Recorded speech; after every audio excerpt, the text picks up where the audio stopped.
বাড়ি ঘেরাও করেছে, উল্টো পাল্টা করছে। এই জান্নাতি হুরগুলোর কাছে আমার একটা কথা, কোথায় তোমাদের সেই মসিহা দুটো?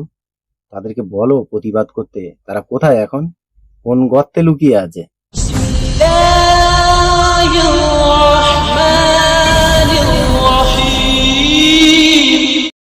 এই ভিডিওটা দেখেন স্বরূপ।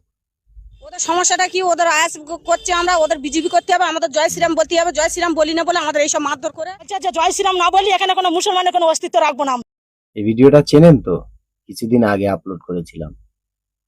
এর একটা রিয়াকশন এসছে, second part, very interesting. Look at him, দেখেন এটা। কেটে গিয়েছিলাম আমরা এখান থেকে জীবনতলাই থানায়, আমাদের হচ্ছে বলেছিল মুন্ডু কেটে নেবো, জয় শ্রীরাম বলতে হবে, বলিনি বলে আমরা গিয়েছিলাম থানায় কমপ্লেন করতে। থানায় কমপ্লেন করার পরে বাড়িতে এসেছি। বাড়িতে আসার পরে তখন প্রায় রাত 7:30 মতো বাজে, 8টা মতো বাজে এসেছিল ওরা। এসে বলছিল, 3জন এসেছে, এসে বলছে রাজা এসছে, মিন্টু এসছে আর গোবিন্দ এসছে। এসে বলছে তোরা কেন থানায় গেছিস? মিথ্যে মিথ্যে আমাদের নামে কমপ্লেন করে এসেছিস কেন?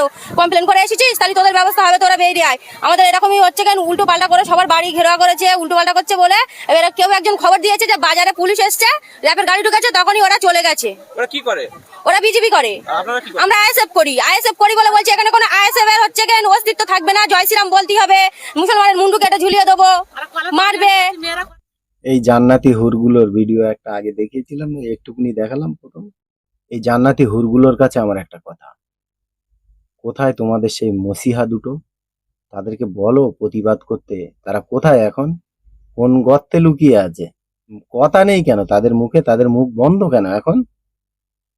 টিএমসি ক্ষমতায় থাকতে 24 ঘন্টা যারা গোলবচ্চন করতো, 24 ঘন্টায় 3বার 4বার রাস্তা অপরাধ করতো, রাস্তায় গিয়ে ধর্ণা দিত, কোথায়? কোথায় আপনাদের সেই দুটো মসিহা? কিচ্ছু করার ক্ষমতা নেই ওদের, কিচ্ছু করতে পারবে না। ওরা পালাবে, ওরা পালিয়েছে, ওদেরকে খুঁজে পাবেন না আপনারা। আমি বারবার আপনাদেরকে বলেছিলাম, হাত জোড় করে বলেছিলাম যে এই যাদেরকে আপনারা মসিহা বানাচ্ছেন, বিপদ আসলে এরা সর্বপ্রথম পালাবে। এখন কোথায়? পালায়নি, পালিয়েছে। আর ক্ষমতা নেই মুখ খোলার। মুখ খুললে গ্যারেজ হবে। এখন বাংলার মানুষের সাথে কি হবে জানেন? বিশেষ করে এই জান্নাতি হুরগুলোর সাথে, যাদের সাথে এগুলো ঘটছে, তাদের সাথে কি হবে আমি আপনাদেরকে বলে দিচ্ছি। আমাদের রাজ্যের মুখ্যমন্ত্রী শুভেন্দু অধিকারী মহাশয়, যে কেন্দ্র গভর্নমেন্টের যে সেনা, তাদেরকে মেবি 4 মাস কি 6 মাস ডেকে নিয়েছে রাজ্যটাকে শান্ত রাখার জন্য। যখন এই কেন্দ্র গভর্নমেন্টের সেনা সরে যাবে আমাদের এই রাজ্য থেকে, তখন আপনাদের ঘরে ঢুকে মারবে। ওই যে বললেন না, কেউ একটা বলল যে হাটে সেনাবাহিনী এসছে, পুলিশ প্রশাসন এসছে, তাই ওরা পালিয়েছে। তখন তো সেনাবাহিনী আসবে না, সেনা থাকবে না, তো আসবে কোত্থেকে? আর পুলিশ তাদের বিরুদ্ধে কোনো অ্যাকশন নেবে না।